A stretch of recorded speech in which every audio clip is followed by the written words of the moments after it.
Hi, boys and girls.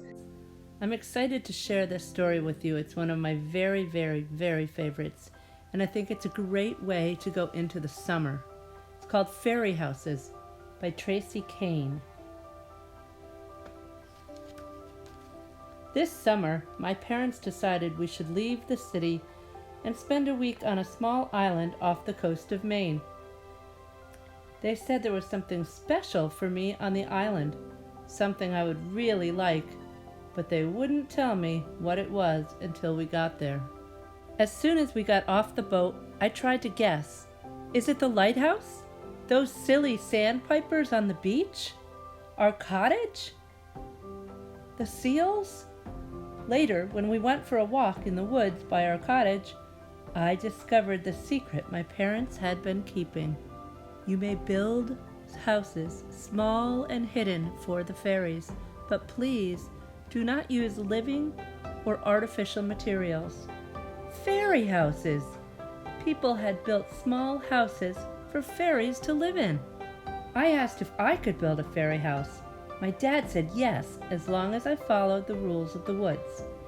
I scouted out places that would be just right for a fairy house. I chose a hollow at the base of an oak tree and collected some twigs, some leaves, and pieces of bark to build with. I finished the inside with a floor of dry grass and made a roof with fallen leaves. I hoped the fairies would choose my house for a place to live in. The next morning I couldn't wait to visit the woods again to see if anyone might be sleeping inside my house. When I bent down to look, I heard chirping. Was it was a fairy snoring? Hey, you're not a fairy, I said. You're a cricket. The cricket hopped off into a bush full of bright red berries. Maybe the fairies would like some to eat, I thought. I gathered a handful of berries from the ground and sprinkled them around my house. The following day, after visiting the lighthouse with my parents, I decided to check on my fairy house. A pair of finches were carrying the last berries away in their beaks. Searching the ground for more berries, I came to a small stream. The sound of the trickling water gave me an idea. I took some stones from my pack that I had found near the lighthouse and arranged them in a circle near my fairy house. Then I filled the circle with water from the stream, in case the fairies got thirsty or wanted to take a bath. Anybody here? I whispered the next day. At first, the house looked empty. Then I spied someone in the pool. I wanted to get a closer look at the frog as he bathed. Oops, I guess I got too close. As the frog leaped away, I could hear other frogs singing out to him. I started singing myself as I got to work, collecting acorns and pine cones. It was time to make some home improvements.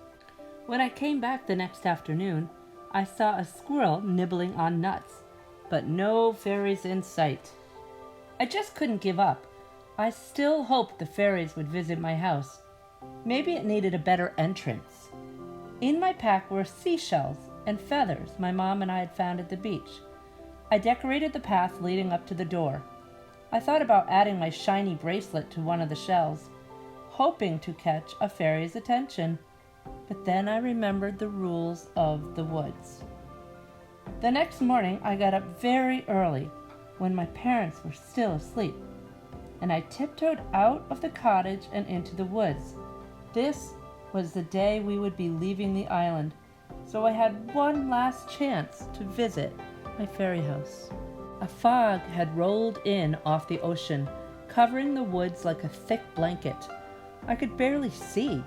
It was like walking in a cloud. The trees seemed huge and their branches looked like arms reaching out to grab me. Goosebumps started popping out of my arms and legs. Someone was watching me, I was sure. Should I turn and run around? But my fairy house was so close. It was then I heard footsteps, saw a large dark shape moving toward my fairy house. My heart started thumping. I jumped behind a tree to hide. I caught my breath. It was a deer licking the salty seashells. I stood perfectly still as she made her way lazily through the woods, then vanished into the mist. Exhausted, I sat down near my fairy house, watching, waiting, and wishing for fairies to appear. The quiet of the woods and the soft mist made me sleepy. My eyelids felt heavy, but I tried not to fall asleep. Before long, the sun started breaking through the mist, and with it came a soft breeze. "Kristen," the breeze seemed to whisper in my ear. "Kristen, wake up. We can only stay a moment." Struggling to open my eyes, I saw a beam of light and a tiny, smiling face. "We are the fairies who live in the spirits of all the plants and animals in the woods," the voice said. "Of all the houses here, the animals have chosen yours to visit. You have treated the woods with care and respect. Look quickly, Kristen, for this is a moment of magic, when the fairies will show themselves as a way of thanking you." As the late morning sun started breaking through the mist, light beams illuminated the fairies. They sparkled like jewels. They became so bright, I had to close my eyes. When I opened my eyes, the fairies had changed into beautiful monarch butterflies. Butterflies fluttered around me like a great orange cloud, following me to the edge of the woods where the sun shone brightly. I watched them dance toward the light higher and higher. Squinting into the warm golden day, I smiled and waved as the last butterfly disappeared into the sky.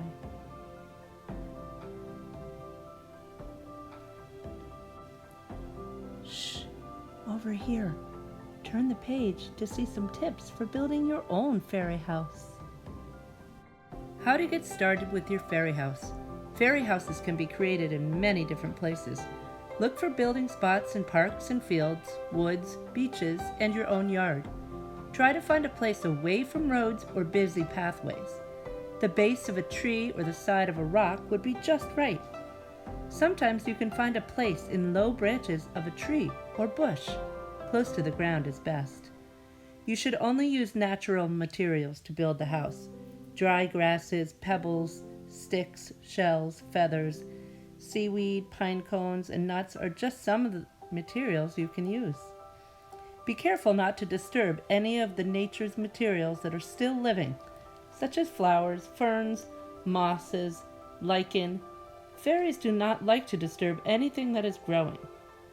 Many fairy houses look so natural, they're almost hidden. You can have fun building them any time of the year. Spring is a great time to build a fairy house in the woods. There are plenty of fallen branches and bark to get started with. Pine needles and leaves make good roofs and soft floors. Pine cones become trees and acorns a snack. A ladder made from twigs would tempt any fairy to climb up and take a peek inside. Summer is a perfect time for making a fairy house at the beach. You can dig out a foundation in the wet sand and form it into walls.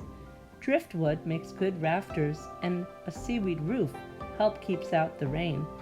Decorate it with shells and pebbles, and it will sparkle in the sun. Adding a gull feather or two, blowing like flags in the breeze, will catch a fairy's eye from far away. Autumn or fall is the season to build a meadow fairy house. If you tie a clump of tall grasses together with a long blade of grass, it can look like a teepee. Dry Queen Anne's lace always makes a grand impression. Thistles become sturdy guards, protecting the entrance to the house. And don't forget what a wonderful bed a milkweed pod can make. Irresistible to sleepy fairies. Hopefully, you've been collecting some treasures from the woods, beach, and meadow to add to the fairy house you are building in your own yard. This could be the best fairy house, since you can check on it every day, changing things to make home improvements. And you can keep a watch over it all year long, even in winter.